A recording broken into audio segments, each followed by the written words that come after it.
I didn't choose this house, it chose me the moment I stepped onto its creaking, leaf-covered porch.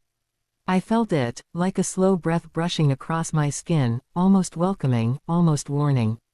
The October air was cold, but the sensation that crawled down my back was colder. Still, I ignored it. Rent was cheap, insanely cheap for a house this size, and with Halloween only a week away, I was desperate to settle in before the holiday weekend. I convinced myself it was just nerves. A new town, a new home, a new start. Nothing more. The moment I opened the door, a strange silence swallowed me. Not an empty house silence, this one felt heavy, like the air itself was listening. The hallway stretched ahead in a dim line, long and narrow with walls stained by years of forgotten stories. Small flecks of dust drifted down as if something had just moved, brushing the ceiling above me. I tried to laugh it off, but the sound died before it left my throat. I walked deeper inside, and the house responded with soft creaks under my feet. The wooden floorboards felt almost warm, as if someone had just been walking barefoot across them moments before. I turned into the living room, where pale sunlight pushed weakly through the large front window, illuminating old wallpaper with fading patterns of vines curling like thin fingers. A chill slid up my arms again. It was strangely beautiful, strangely alive. By evening, I was unpacking when the first strange thing happened. The lights flickered, not randomly, but in a pattern, twice, pause, once. I stared at the bulb whispering overhead, waiting, wondering if it would blink again. It didn't. But when I moved, the lights made a soft buzz, almost like responding. I shook it off and continued working, telling myself old electrical wiring could behave however it wanted. Later that night, exhaustion pulled at my arms, and I finally dropped into bed.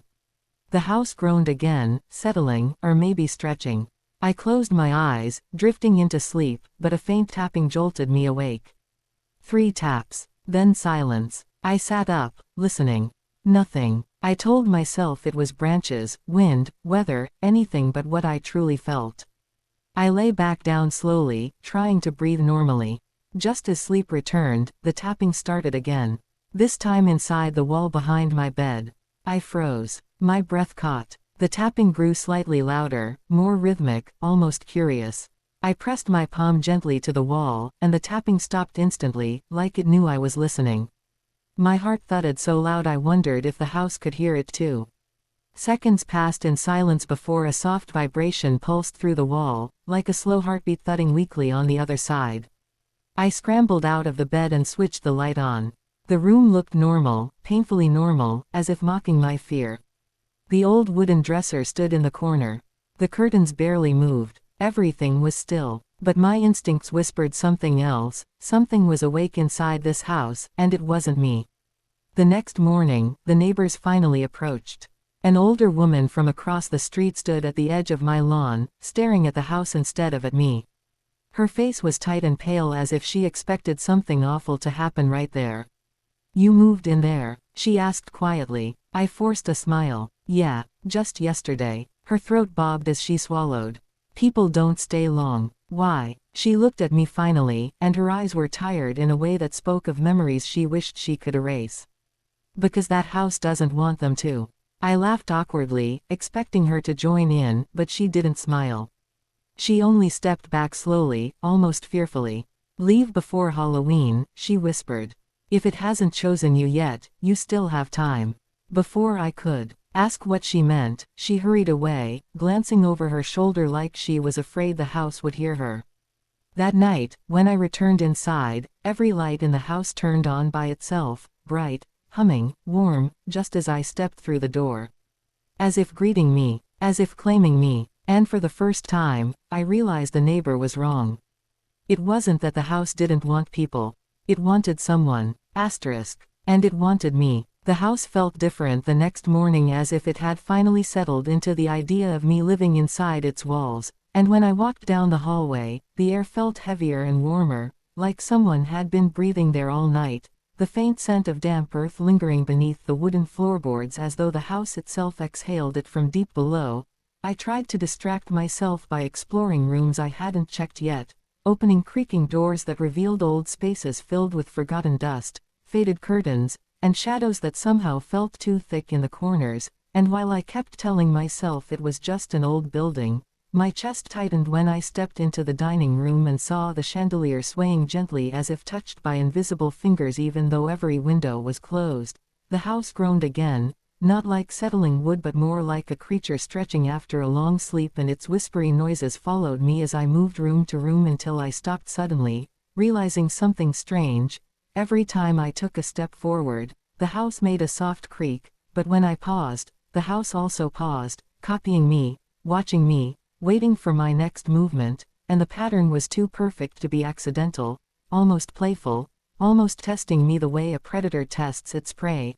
That afternoon, I stepped outside to breathe and noticed the same neighbor watching from her porch, her face pale as she scanned the windows of my house as if expecting something to appear behind the glass, and when she saw me, she shook her head slowly with pity and fear before retreating inside as though she already knew my fate was sealed. And curiously, when I turned back toward my own front door, I felt a strange pull in my chest like an invisible thread was tugging me back toward the house, whispering softly in the air, urging me to return, and when I obeyed, stepping through the doorway, the lights flickered in a slow, almost delighted pattern like a heartbeat greeting another heartbeat, and a warm pulse moved through the wooden floor beneath my shoes, traveling upward through my legs as though the house was truly alive beneath me, feeding on every step I took. By evening, I felt strangely attached to the place, unable to focus, unable to leave for long, my mind constantly drifting back to the hallway, the bedroom, the living room with the swaying chandelier,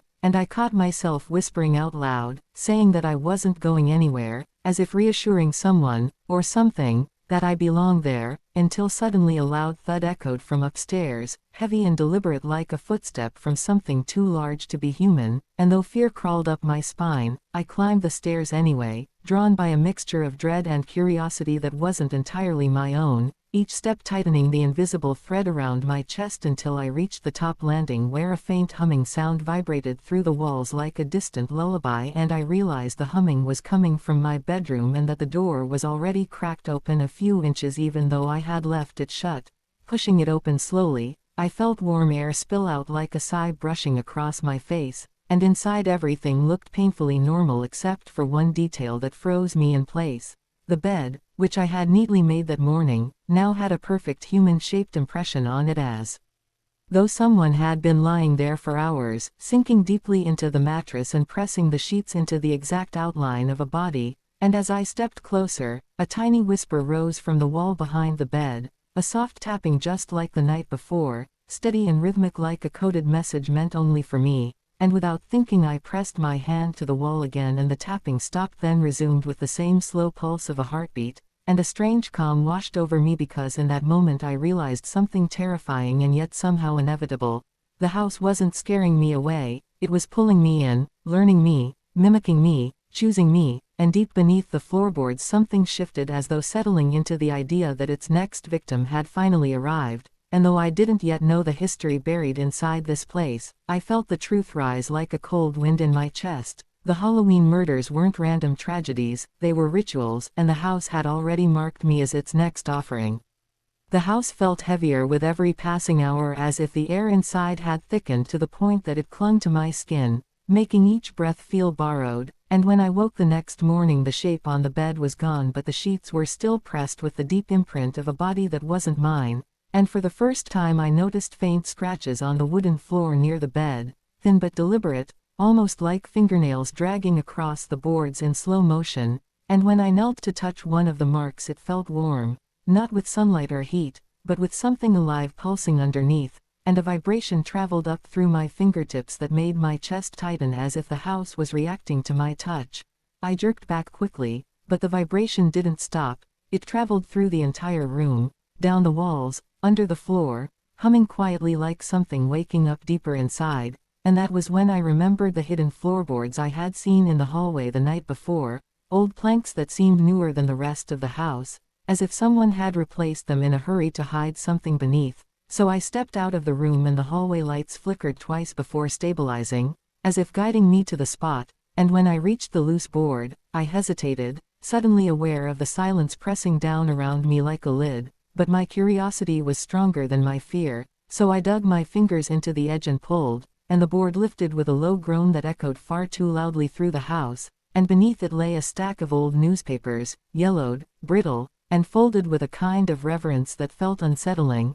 I pulled them out and sat against the wall as dust rose like gray smoke around me, and when I read the first headline, my hands trembled. Halloween Night Tragedy Claims 2, Bodies Found in Old Maple House. The photo showed the house I was sitting in, though it looked slightly younger, less decayed, yet unmistakably the same, and as I flipped through the papers, the dates stretched back decades, each one aligning with Halloween, each describing a mysterious death, often inside a bedroom or hallway, usually reported by neighbors who heard screams or saw lights flickering wildly at midnight. Each victim was different, each story brief, vague, and unfinished, as if the investigators had abandoned the place before gathering all the facts, and I noticed a strange consistency. In every photo of the bodies, the victims' palms displayed a symbol burned into the skin, a thin circle with jagged edges like teeth or roots reaching outward, and the more I read, the more that symbol began to itch at my mind, tugging at some instinct that told me it would appear somewhere in my room too, so I gathered the papers and walked slowly back into the bedroom, feeling the house watching me with every step, and when I stood before the mirror on the wall, the glass was fogged from within as though someone had exhaled against it moments before, and as I wiped it with my sleeve, my breath hitched when I saw the faint outline of that same circle carved into the wall behind the mirror, glowing faintly as if reacting to my presence, pulsing like a slow heartbeat syncing with mine. And terror welled up inside me as I staggered back and almost toppled over the bed, because I finally understood what the neighbor meant when she said the house chooses someone. It marked them, claimed them, and it had marked me the moment I stepped inside, and the truth buried under years of silence was no longer hidden. The house didn't witness the murders, it created them, feeding on fear, claiming a life every Halloween as part of some ancient cycle carved into its foundation, and as night fell and the walls seemed to close in around me, I could no longer pretend I was just imagining things because the house breathed with me, timed its pulses to mine, and whatever waited beneath the floorboards was patient, hungry, and aware that midnight was approaching. The hours crawled toward Halloween night with the slow inevitability of something ancient waking for a ritual it had performed countless times before, and the house became impossibly warm as if every wall radiated a feverish pulse, each room breathing heavier by the minute, and though fear gripped me, some invisible force anchored me inside, making it impossible to leave even as I tried to approach the door repeatedly only to stumble back as though the floor tilted beneath me, hurting me deeper into its core, until at last darkness settled fully outside and the lights inside flickered in long, trembling waves that illuminated the hallway with a sickly glow, guiding me again toward the bedroom where the glowing symbol behind the mirror now pulsed in time with the beating of my own heart, faster with each step I took, as if urging me closer, binding me to its rhythm.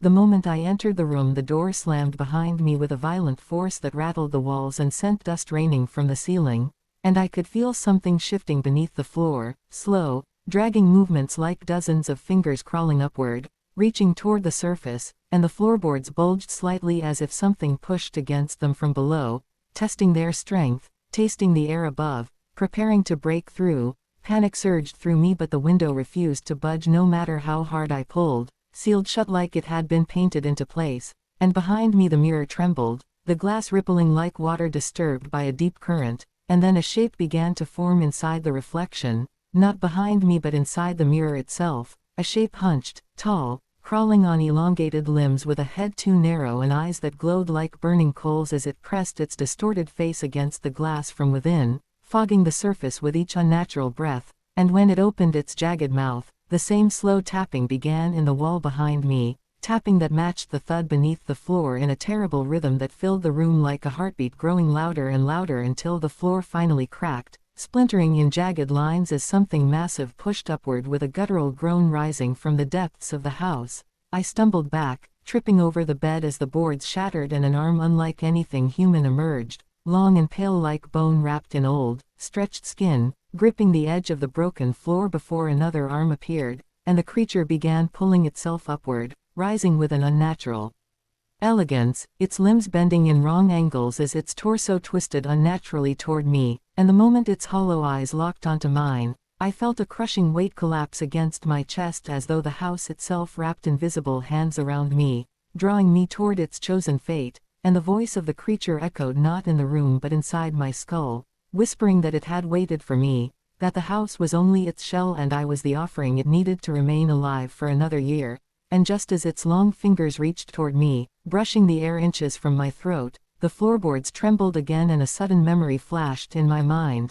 The look on the neighbor's face, not pity but defiance, as if she had survived something I had not yet understood. And in that moment I realized the truth. This house fed on fear, it thrived on surrender, and the only way to break its hold was to refuse to give it what it wanted. Trembling, I forced myself to breathe slowly, shutting my eyes, pushing my terror down despite the creature's claws scraping the floor inches from my legs, and in that strange moment the tapping slowed, the breathing walls hesitated, and the creature's whisper faltered as if confused by my sudden calm, and with everything inside me, I whispered, "You don't own me," and the house roared with violent fury as lights exploded above, glass shattered, and the creature shrieked a sound that seemed to tear through the foundation itself until the floor collapsed violently beneath it, dragging the creature back into the darkness below, and the house shook with such force that cracks raced up the walls and the bedroom door finally snapped open, freeing me as I stumbled out into the night, collapsing on the front lawn as the entire house groaned like a dying beast sinking into the earth, its curse finally disrupted, its cycle broken by defiance instead of fear. Moral lesson: horror often takes root where fear is strongest, and the moment we stop feeding fear with surrender is the moment we break the power of the monsters, both supernatural and inside ourselves.